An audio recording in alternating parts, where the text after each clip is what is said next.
On today's episode of Film Talk with Jordan Ramirez, my film review is Pompo the Cinephile, followed by my segment Allow Me to Explain, and it all starts right now.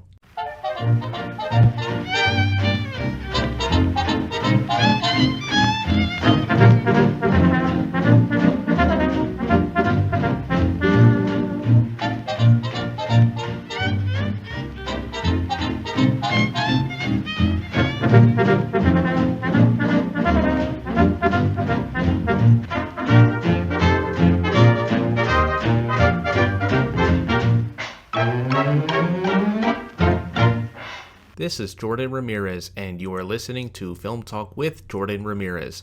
And now, here is my latest review.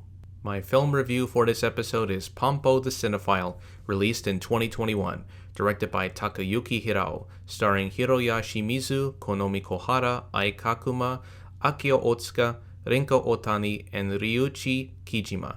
Here is the synopsis of the film. Producer Joel Davidovich Pompanet, played by Konomi Kohara, is a young, ambitious, and creative producer who inherited a studio and her filmic knowledge from her grandfather, J.D. Peterson. Once Pompo acquired the studio, she becomes known as a producer of erotic films and trashy pictures done on a low-budget scale. While working on her latest project as a producer with her director Corbett, Pompo decides to give the young production assistant, Gene Finney, played by Hiroya Shimizu, a chance to edit a short trailer for their feature film, Marine. Once Gene proved that he was capable of making a trailer for Marine, Pompo takes a chance on writing a screenplay, Meister, and decides to give Gene his first assignment as a director. It's a gamble that Pompo is wanting to see play out, along with the first-time actress Natalie Woodward, played by Rinko Otani, and legendary screen actor Martin Braddock, played by Akio Otsuka, to be cast in this character drama that Gene has to accomplish on his own since he is a movie fan and loves long movies and character drama films that fascinate him.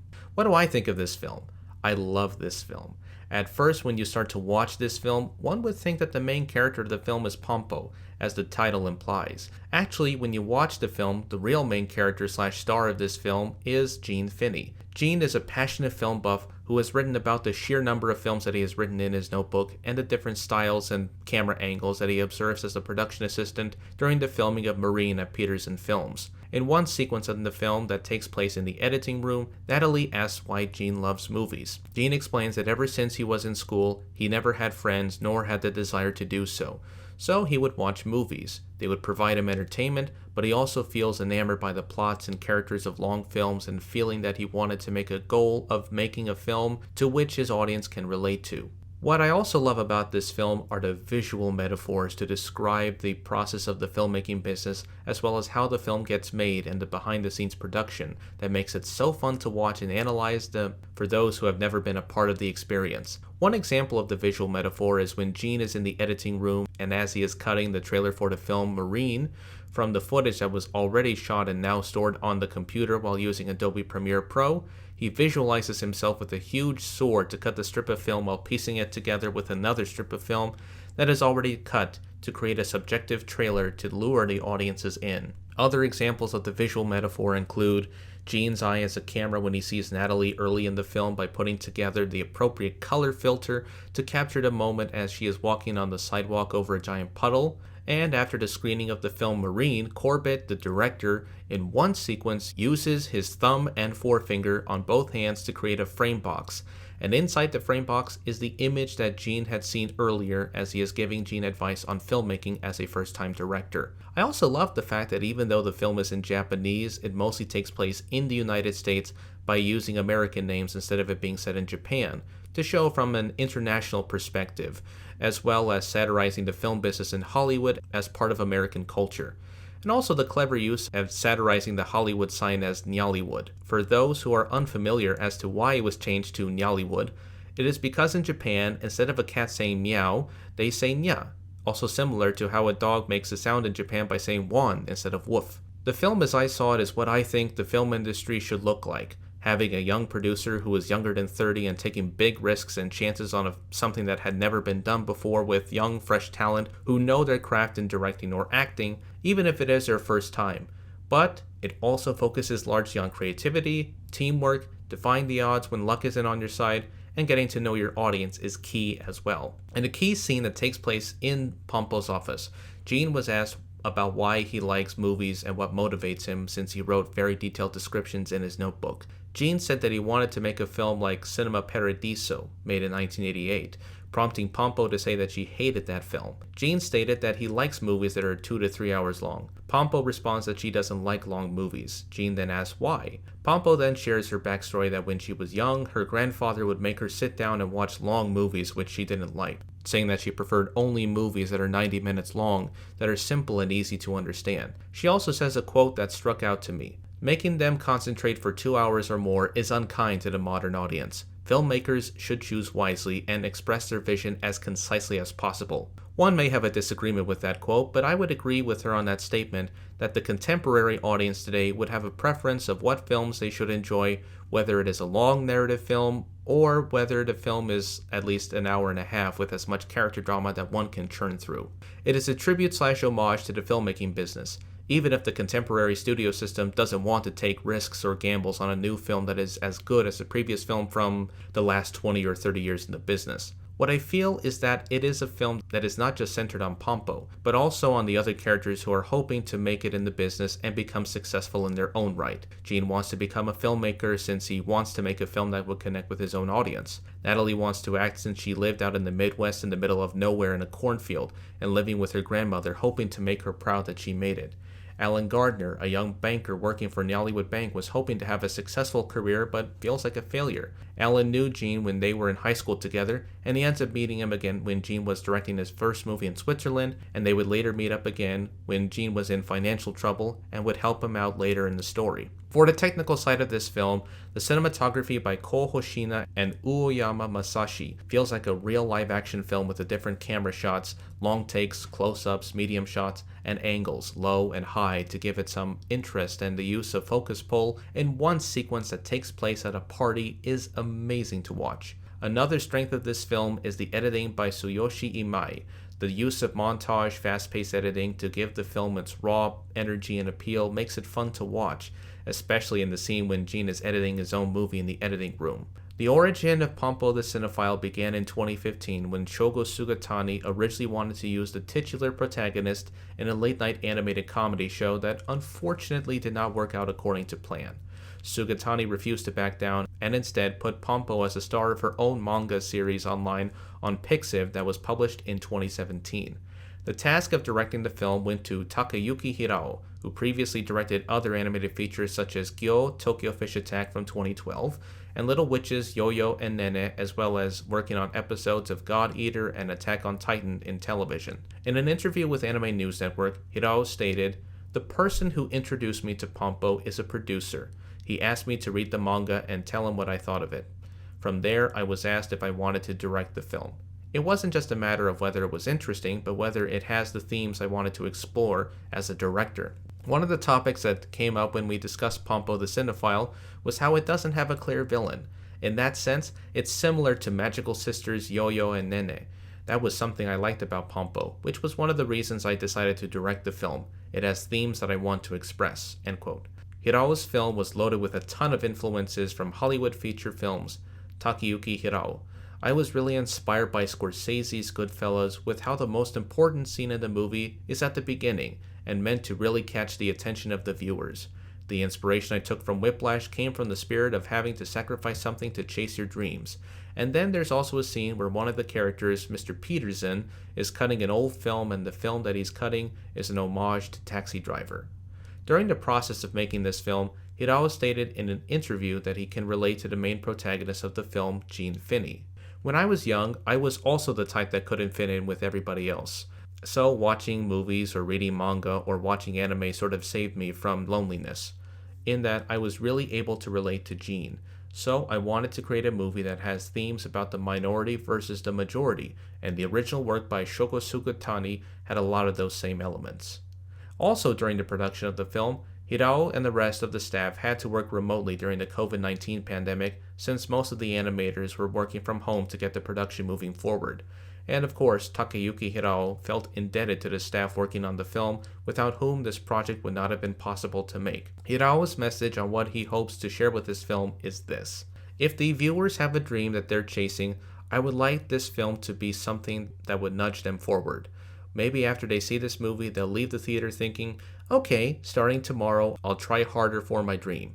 Or if there was a dream that they'd been giving up on, maybe this will inspire them to go back to chasing that dream again. The film was originally set to premiere back in 2020, but was delayed to March 2021, and was delayed again to June 4th, 2021 due to the COVID-19 pandemic.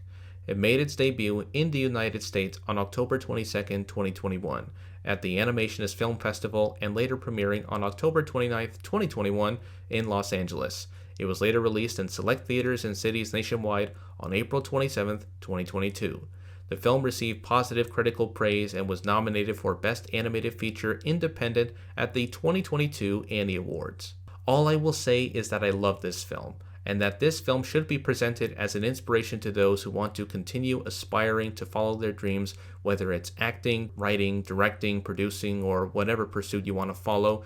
Take the chance and do it. Don't tell yourself that nothing is stopping you from chasing that dream. This film is proof of how it can lead you to achieve greater success, and even if you fail for the first time in a creative spectrum, it's not the end of the world, but more like the beginning. I just felt so happy that I got to watch a feel-good film that isn't depressing or pessimistic. I love the performances, direction, story, cinematography, the score by Kenta Matsukuma, editing, and brilliant animation work from the main staff who worked on it during the time that they were each separated and working from home. It is a must-see film that I highly recommend. We will be right back with my segment, Allow Me to Explain. Well, I never thought I'd get to say this, but finally we do have some good news that I am able to share with you. Democratic candidate for the Wisconsin Supreme Court, Janet Protasiewicz, won over Dan Kelly on Tuesday night. This race proves that democracy and abortion rights were the key motivating factor for winning an important race in a swing state on these very issues that the majority of Wisconsin voters care about deeply. So I thought about discussing the race and what it means for abortion rights and the 2024 election. It's time for Allow Me to Explain. On Tuesday evening, Janet Protasiewicz won over Dan Kelly, a conservative candidate who was part of the January 6 riots and was fully embracing the idea to overturn Joe Biden's presidential election in Wisconsin during the 2020 presidential election. What is important to take away from, however, is the fact that unlike previous years in which the Supreme Court race in Wisconsin didn't matter and was mostly viewed as nonpartisan, this one was important because of the fact that abortion rights and redistricting were the main motivating factor that drove voters to the polls for this election. It was a race that wasn't seen as taking something for granted. Janet's messaging on abortion rights spoke volumes to the voters who deeply care about this issue after the overturning of Roe v. Wade from last year. This race was considered the most expensive in the history of the United States. This means that with her win from Tuesday night, she will serve a 10-year term on the bench, tilting the court to a 4-3 liberal majority. What this win from the election does prove, however, is that it will have major implications on the issue of abortion and redistricting in the state of Wisconsin that could change the map for the 2024 election, not just for the presidential race, but also on the race for the U.S. State Senate and House as well. Ever since the GOP controlled the state Supreme Court back in 2008, Republicans in the state legislature were able to redraw extremely gerrymandered maps that put Democrats at a disadvantage back in 2021 to boost their chances in the state and federal government. According to Vox.com, quote, the Democratic Legislative Campaign Committee was already targeting both chambers of the Wisconsin legislature, hoping to take on Republican supermajorities and protect Democratic Governor Tony Evers' veto power in 2024. Republicans now have a supermajority in the state Senate, but not in the lower chamber. But if the state Supreme Court is able to redraw the legislative maps, making them more competitive, Democrats might be able to expand their ambitions. End quote. Heather Williams, interim president of DLCC, told Fox News in an interview, quote, the only reason that the GOP is even within reach of a supermajority is because of rigged GOP maps that prevent Democrats from gaining a majority, even in a state where Democrats often win statewide. With a fair court, challenges to that rigged map could mean that Democrats have a shot at an outright majority in the legislature. End quote. The win would also mean deciding the fate of the 1849 abortion ban to be repealed should it be brought before the state Supreme Court in Wisconsin. The 1849 ban made no exceptions for the cases of women who are pregnant from being victims of rape or incest. In this ban, doctors who perform an abortion would face up to 6 years in prison and have to pay $10,000 in fines. Governor Evers called for a special session to repeal this abortion ban, but the legislature under GOP control denied to answer his call. Wisconsin Attorney General Josh Kaul stated that while he will not enforce the ban and is unable to stop law enforcement in the state for putting it in place, Kaul filed a lawsuit for the law to be struck down. With Protasewicz to be ceded to the court on August 1st, it seemed that the court would rule in his favor. What this race was primarily focused on was not just protecting democracy amidst the onslaught and ongoing misinformation wars that are still running rampant, but the focus of abortion rights that were front and center as well.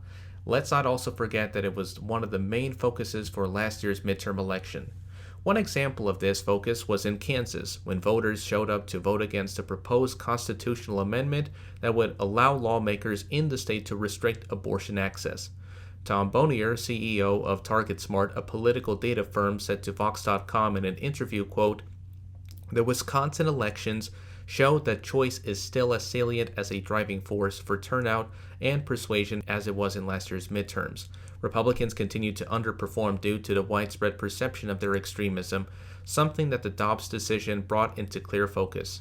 He also said in regards to Tuesday night's election, "Where voters perceive a connection between their vote and the future of abortion rights, we will likely see higher turnout from pro-choice voters, while Republicans are likely to continue to lose moderate independent voters on the issue." What I will say is that despite all the negative news that has been going on lately and the fact that things in the state of Florida are not looking so bright, that I thought that there would be at least a shining beacon of good news that I think deserves to have the main attention, and that we should focus on the future of what we as a nation must do to protect our democracy before it's too late. And that even though Dan Nodal won the special election in District 8 in Wisconsin that would give Republicans the supermajority in the Senate, it is unlikely that we will be able to see the Republican supermajority in the Senate be able to impeach Janet Protasewicz, even though that was Dan Nodal's promise on the campaign trail. What I will say, though, is no matter what happens, let's not hope that this is the main issue that would prevent Democrats from gaining a majority in the Wisconsin Supreme Court. This has been Allow Me to Explain. On the next episode of Film Talk with Jordan Ramirez, it's a Jordan Ramirez mini-so. Jordan Ramirez recommends San Francisco from 1936, directed by W.S. Van Dyke, starring Clark Gable, Spencer Tracy, and Jeanette MacDonald, airing this Monday at 12 p.m. on Anchor, Spotify, Google Podcasts, and Radio Public. You have been listening to Film Talk with Jordan Ramirez. This series is now available to listen to at 4 p.m. on Anchor, Spotify, Google Podcasts, and Radio Public every Friday. And my mini-sodes Jordan Ramirez recommends every Monday at 12 p.m. on Anchor, Spotify, Google Podcasts, and Radio Public. And just as a reminder to make sure to like and subscribe to my podcast on Spotify. Make sure to go to my blog website at filmtalkwithjordanramirezpodcast.wordpress.com with my latest podcast episode on the page labeled episodes. You can contact me on my social media feeds such as LinkedIn, Facebook, and Instagram. I am also available on Letterboxd. Check out my YouTube channel as well, Film Talk with Jordan Ramirez, and make sure to like and subscribe. If there is a film that you recommend that I would put for my next review, make sure to submit it to my social media accounts. And until then, I'll see you at the movies.